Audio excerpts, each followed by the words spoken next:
Thanks for coming. How many people that came at 8 o'clock are still here? Clap. See, so many people. 2 full hours. We love it.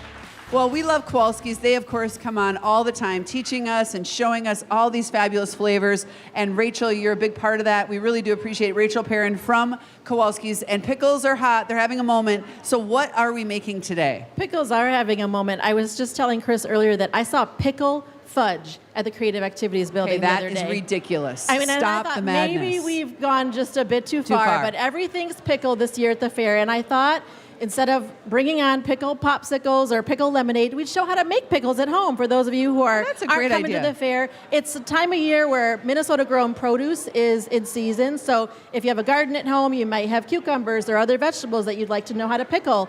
And I'm going to show you a way to make pickles today that doesn't require special equipment, special containers to do. You can make small batches with it. It's just really simple. And again, you could use so many different kinds of vegetables. So we obviously know you can use cucumbers. Yep, These are the great pickling cucumbers we get from Untied. So great.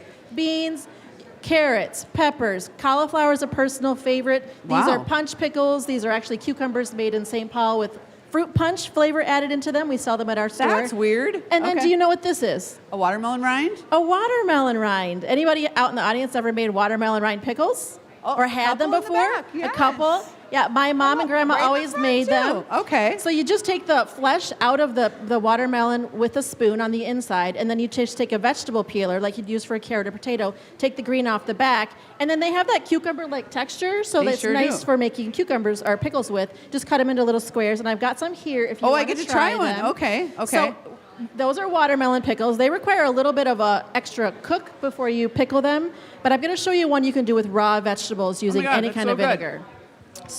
Bobby, Laura, come try this watermelon rind pickle. Now, these are a little sweet. We do them with clove and allspice, little cinnamon. The clove and allspice. They've got a great flavor to them. Okay, but now we're what do going we to do a here? Traditional pickle. So these are our Untied Farms pickling cucumbers, just cut into evenly sized pieces. I'm going to add a little bit of Minnesota-grown onion as well, too. Okay. That's optional. You could add garlic. You could add peppers. This recipe, by the way, comes to us from the Untied family. They're Grandma Punky's pickles. Oh, Grandma Punky. And let's talk about vinegar. I know Chris was mentioning white vinegar before, and I just wanted to mention white vinegar is not the best vinegar for pickles. Those of you who know that's what you use for your laundry or for your cleaning your kitchen counters. You want to use something that's got a little bit less astringency to it. So this is tarragon vinegar. You can use white wine, champagne, white balsamic, whatever you want. This is vinegar with a little bit of sugar in it. You can use as much or as little as you want, and a pinch of salt.